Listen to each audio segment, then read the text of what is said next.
Hello folks, welcome back to Oxygen Not Included. Last episode we moved our spawn from over here to down here and we released all the hydrogen. We don't care about rest of these gases. Now all we need to do is take care of our food supplies. We are at 820,000 kilocalories and most of it is bristleberries. But I think I'm going to switch us over from eating stone hatches to eating Dracos. And as per the ONI calculator, for 10 of our dupes with ravenous hunger, we would need around 50 of these little buggers, Dracos. So yeah, I'm trying to retrofit all of these ranches to Draco ranches so that we can fit 50 Dracos that are gonna be wild fed using just chlorine and balm lilies. So we start with the usual malarkey, insulating the half of it. Bottom half is already insulated because there's a vacuum here. I'm just going to pump out all of this gases from here. We want a perfect vacuum in here, and we will just put some chlorine using some bleach stone. So that would be the end of it. I'm also going to put a little blob of naphtha around here because you kind of need 11 of these farm tires growing balm lilies to support 8 of them. Initially I put a lot of them because I didn't do the calculations, but now after doing the calculations you only need 11. So we kind of don't need that much amount of area for these Dracos to roam around. The smaller the area, the better the FPS. And my computer is already crying. So yeah, that is something. I'm also going to push in this wall. Instead of having it this far out, I'm going to push it inside and make it in line with this. So all of our ranches are more or less gonna be in the same line. So that is the whole idea behind this. Um, Next, I need to tap into this oil reservoir, but that is for later. All I need to do for right now is just to finish this up by putting in the wall, putting in the liquid locks, and that should be the end of it. I am going to start planting little bit of these balm lilies before I start moving Dracos here, but that should be okay. We should have plenty of time and space to do that. Vacuuming out an area is always so much fun, but it is so rewarding to see the whole area fully cleaned out. Time to ruin the perfect vacuum. So we're just going to set bleach stone here. So bleach stone should be able to pressurize this whole area. We have plenty of bleach stone coming in. I'm also going to start digging some of the bleach stone from some of these biomes, but yeah, that would be our primary source of chlorine. We have a little bit of chlorine here. I can push this CO2 down and move all of that chlorine out. That is certainly one way of doing it. But I'm waiting for us to clean up this biome. Once we clean up this biome, I think we should be able to do rest of it. There's a little bit of germs here. That's why I am not tackling this crude oil. But yeah, I need to destroy a little bit of crude oil here because it has zombie spores and I don't want to deal with it. So bleach stone, somebody bring in. Yes, come on, auto, and bleach stone is here. Yes, so chlorine is spreading out, and ooh, where is my rest of the bleach stone? Come on guys, bring more. I need a lot of bleach stone. Anyways, they are going to bring it eventually and store all the bleach stone, and here we can start planting all of that juicy balm lilies plant. If only I had access to some nice radiation that I can get some balm lilies upgraded, but unfortunately we do not have strong radiation sources just yet. Whatever. We also put in a cooling solution similar to the rest of the ranches cooling solution, where we are just going to run this thingy, and I accidentally connected these two should not be connected. So there's the input line, there is the output line, and we always take it from the input side and we always push it in the output side. So this way temperature stays consistent and it goes through aqua tuners. Now there is some problem here, I don't know why, but this aqua tuner has busted output. Maybe it was not turning on enough and the water inside it boiled into steam. So instead here what I did is I did a slightly different design. Instead of running those aqua tuners individually, I'm using a single automation where this automation basically turns on both of these aqua tuners if needed, and I just set temperature to 14 degrees Celsius instead of 0. So every time liquid comes in, it goes into this aqua tuner, it gets shunted out, goes into the other aqua tuner, and gets shunted out all the way here. So as soon as one of the aqua tuners turns out or turns on, the other will also turn on. And obviously we have a bypass if we are not going to use the liquid. So right now we are constantly using both of these aqua tuners. So what's the properties of this? Uptime is not that bad, 40% this cycle, 40% and 40% average. So almost like 80%. So these two aqua tuners are basically doing the double duty of cooling our sauna or steam brick, as well as they are cooling our geyser, that is this cool steam vent. Plus they are also providing a little bit of cooling to our base. So I'm not doing a lot of cooling, just a little bit. So wherever we have hot gas coming out of these vents, we are just providing the cooling. I also plumbed in our main oxygen supply that is coming from polluted water, this PO2 one, and we still have 108 kgs of oxygen here. So I just am pushing high pressure oxygen here using high pressure gas vent, so that we first use this oxygen, and then only our soggy sperm is going to kick in. So we have more breeze-roll incoming, but in the meantime I noticed something. This tile is getting damaged for no good reason other than just venting out this oil well. This happened here as well, that's why I replaced this tile with airflow tile. But this is something very strange to me. I never thought that you can get pressure damage by just venting things out, but seems that you can. And the worst thing is there is like polluted dirt right over here, and if oil basically leaks over polluted dirt, it will start off gassing. So first and foremost we need to plug this hole, and we need to cover this hole with insulate. I guess airflow tile should work because there is no air here. This natural gas should not come in this way as long as we replace this tile fast enough. There will be some spillage of oil, I think that is acceptable. Famous last words. How much oil is it? Okay, 18 kgs of crude oil. Okay, that's fine. As long as this is crude oil, it's not going to off gas. More than 2 kgs is not going to off gas, and there's still vacuum. Tragedy averted. Also trying to break into the steam room and clean it up. I'm worried if I break in from the bottom, this oil will fall down and create a mess, make all this steam leak. So what I'm trying to do is trying to come from up top, so hopefully the seal doesn't break. Yeah, it does not break. Good. I'm also going to be extra cautious and just put a little bit of more naphtha over here, and that should be okay.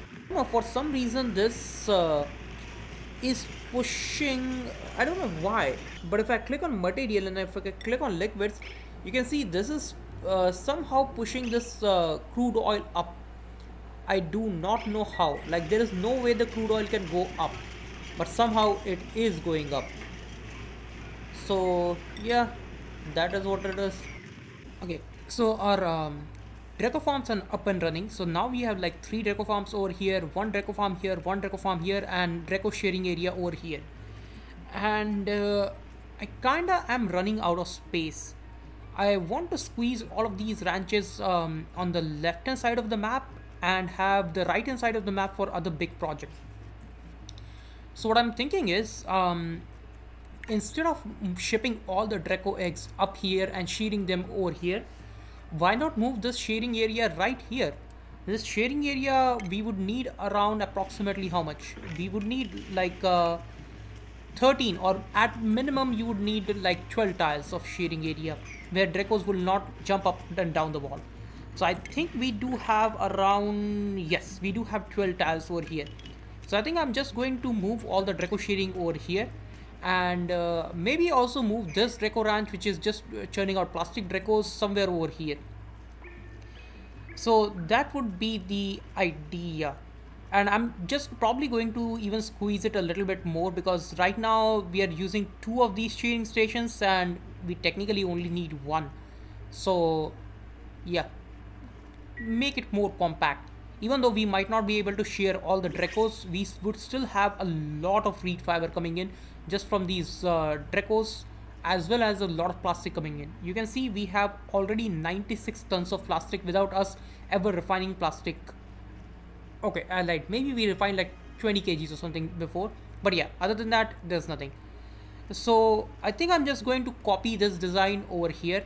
Yes, you folks have already seen me build one of those, so I'm not going to let you suffer through the whole build process and just show you the final results afterwards.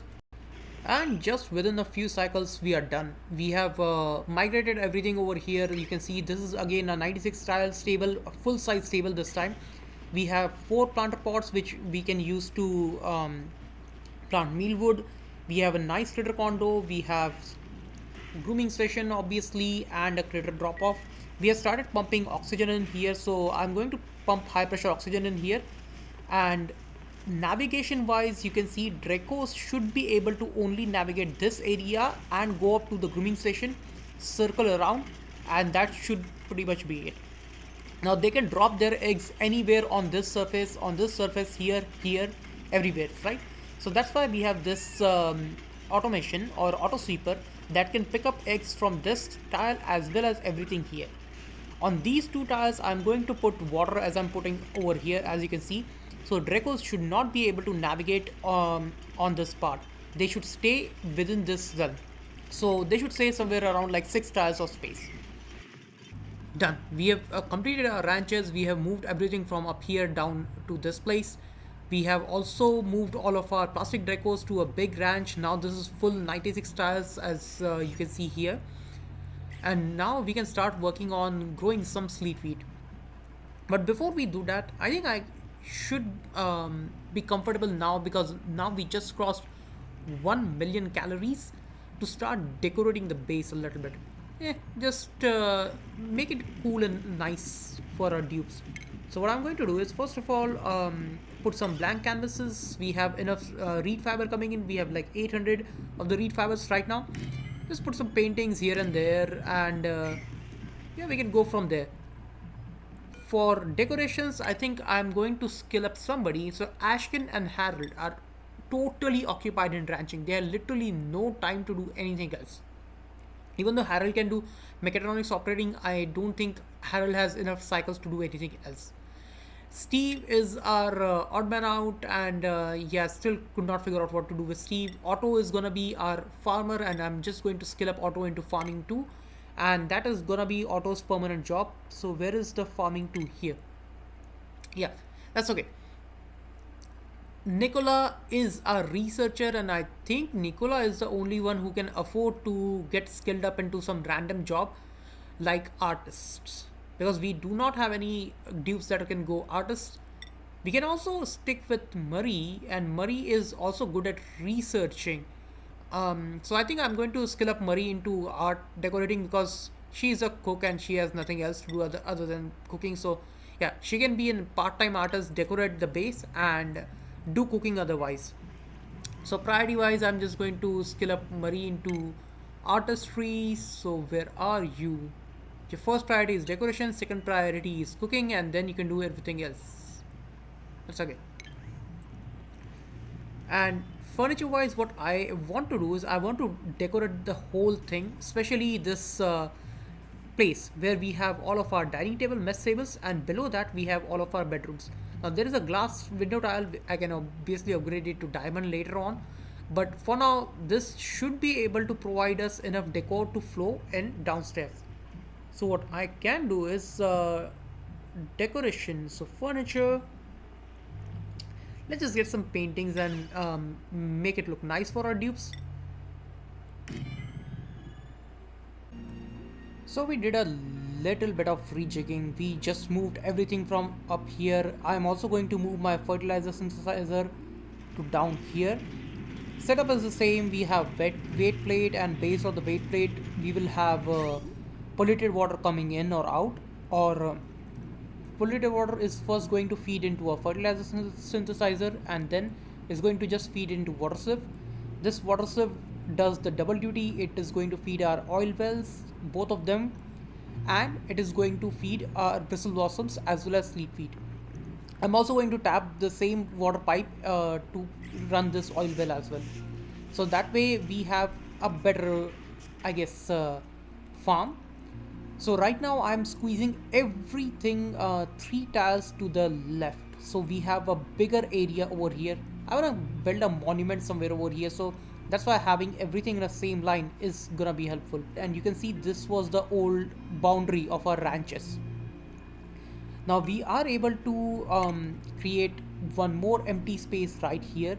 Here I am going to start our sleet feed farm, and we also squeezed bristle blossoms to slightly smaller size.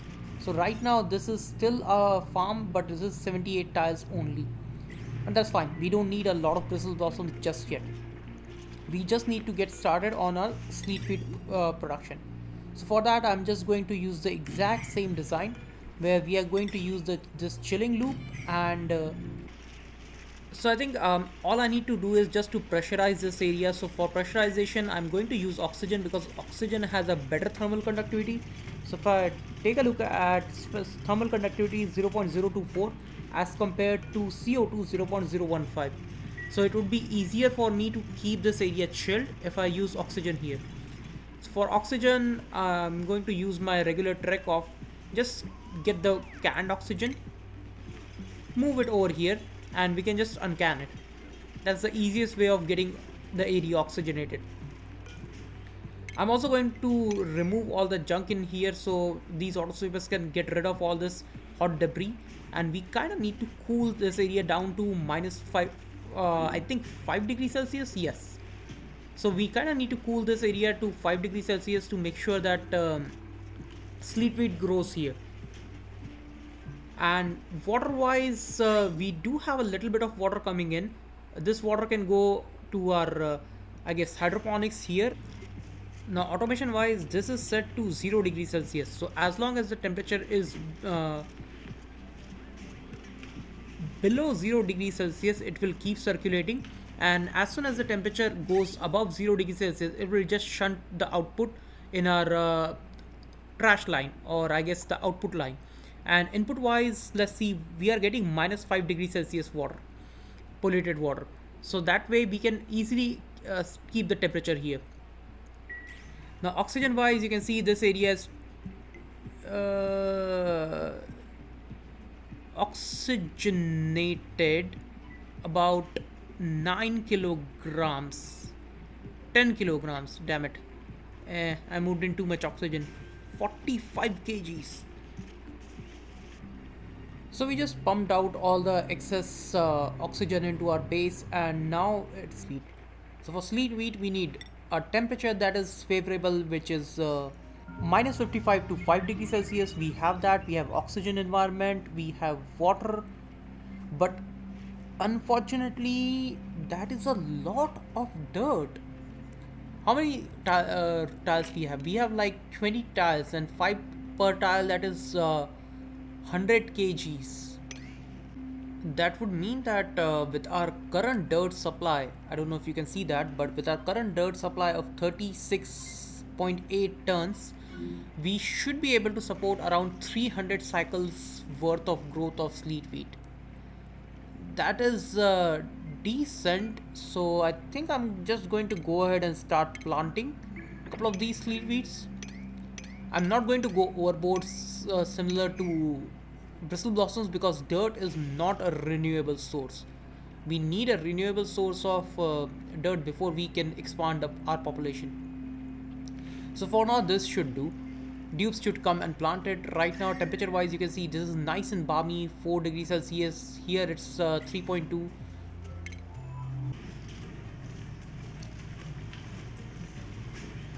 So we can put 10 of these I guess sleet wheat grains. All I need to do is bring them from our deep storage to our accessible storage that dupes can access.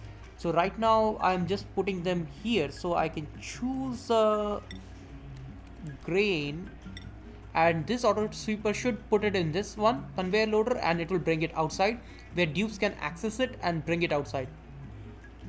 So that is the hope. So we'll bring sleeping grains over here. I also created storage tiles here made out of lead just to store fertilizer that is going to be a dirt at lower priority. So now we don't have to waste floor space or try to find spaces for bins. We can just use these storage tiles. They are really handy for setups like this. This storage tile can be accessed by this auto sweeper and this auto sweeper, and this is dedicated to this auto sweeper. So that's fine. So we'll start churning out a little bit of sleet wheat, and based on this sleet wheat we can start working towards other things. I am also going to do one more thing and put some of these warts. Okay, so what I'm trying to do is trying to take a gamble where I'm going to try to get some mutated wheat spots over here, or some grains that are mutated. So this way, yes, there are grains that can be brought. So this way we are able to get a little bit of mutation going before we have access to space, materials and plants and radiations. I'm also going to do the same for our bristle blossoms. So remove a couple of bristle blossom plants, maybe. Yeah, remove a couple of bristle blossom plants where we can just put these warts over here. Done. We have just started putting water in. So this water is really hot. So this is going to stifle the plants a little bit. But this should start to balance out once we are able to do that. So what's the temperature set to 0 degrees Celsius? Yes, so it is pulling in nice and chilled water from over here. The reason for having these liquid meter walls are that they don't over irrigate your crops. So technically the crops will not eat a lot of water if you over irrigate them. What happens is that water sits in the hydroponic tiles. As you can see here, the hydroponic tile will stay, the water will stay there, and it will emit all that heat outside. So it doesn't matter how good of a job you do insulating your pipes. These hydroponic tiles have a great thermal conductivity. You can see thermal conductivity of 4.5. So they are going to keep, emitting hot water or heat outside. So that's why it's always advisable to have some temperature shift plates over here. Okay, so it should stabilize over time. We don't have to worry about that. Phosphorite is gonna be here, so I'm just going to copy that setting and put phosphorite here as well. So somebody can go and store it there. And yeah, let's see if we get some radiated plants. In the meantime, what I'm doing is I'm trying to put on yet another generator over here, because we are getting a surplus of petroleum. We have like 4,000 kgs of petroleum over here. And I also upped our intake of petroleum boiler to 9 kilograms per second. This means that we need 333 per, I think this is what it is. Yes, 333 grams per second. 3,333 grams per second per oil well. So 2 oil wells will give me 66. So we need another oil well to get 10,000, like the full output. So I need to start running this oil well. So I think I'm going to settle for this design. What this design does is, we have this area closed off for now. I can break it from this side and reuse this area later on, but right now this is closed off. And this pump oil well will dump a bunch of crude oil here. This crude oil will go over here, overflow, and go to the pumping station. Now this pumping station is controlled by 2 automations. One automation that says that if the pressure here is above 500 kgs, that means that there is crude oil to be pumped. We don't even need 500, we can just have 50, but doesn't really matter. It will start, and it will start pumping the crude oil out in this direction. I'm going to connect it to our existing piping infrastructure. We used to use this for pumping, I guess, polluted water up top, but now we have decommissioned this thing, so we don't need this line. So this line, I can go here and sever this line from here as well, and connect it all the way to our existing oil supply. I'm going to put a normal liquid vent over here, and that liquid vent will be connected to our automation that is coming all the way from the bottom of the map. So this automation, what it does is, yeah, that's enough crude oil, it's fine. Take this crude oil and move it over here. Okay, stop getting distracted. So what I was going to say is this is connected to this automation which says that if there is space in the tank, it should start flowing water to these two oil reservoirs. But we also need to start flowing water to our other oil well that is up top. And to do that, what I'm going to do is I'm going to run a kind of a back pressure mechanism where this hydro sensor is going to sense that if the pressure here is below 20 kgs, that means the oil has not filled up beyond this dial, then and then only run this liquid shutoff. This liquid shutoff provides this liquid shutoff provides water to our oil reservoir. But if we stop consuming oil at the bottom, the vent is blocked with automation. That means the oil will back up over here and start backing up over here, which would mean that we cannot generate more oil, and that's why this liquid shutoff will turn off and it will stop producing oil here. So this is a nice fail-safe mechanism that we can implement. Somebody can empty that and this will create a nice oil seal. So oil should not push over and natural gas should not leak on this side. That is the hope. So power wise, I'm just going to connect everything up and we are ready to fire this thing up. So disable auto repair, disable auto repair. Auto repair is like one of the biggest I guess resource sink. You generally don't realize when something is broken and your dupes end up draining all the resources auto repairing something without you noticing to take action. And why are these type of, oh sorry, I disconnected the irrigation, my bad. So this can be connected, this can be connected. Okay, water is starting to flow and it will start generating crude oil. Yes, now we just need to connect it down here. So I'm going to deconstruct this and just put a liquid vent over there, and that finishes up our setup for sleet wheat, setup for bristle blossoms, and setup for crude oil. All I need to do is start focusing on space and create a telescope. For that I'm thinking of this area.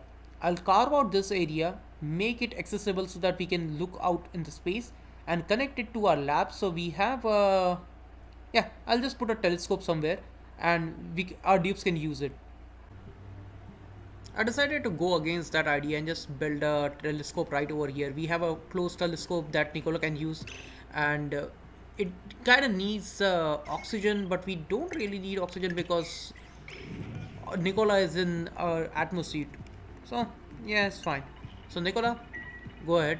We have put a little bit of oxygen inside it so it can work, and Nicola can start discovering the star map. It has taken us almost 400 cycles to start actually thinking about space, but now we do have all the resources as well as ability to make space food.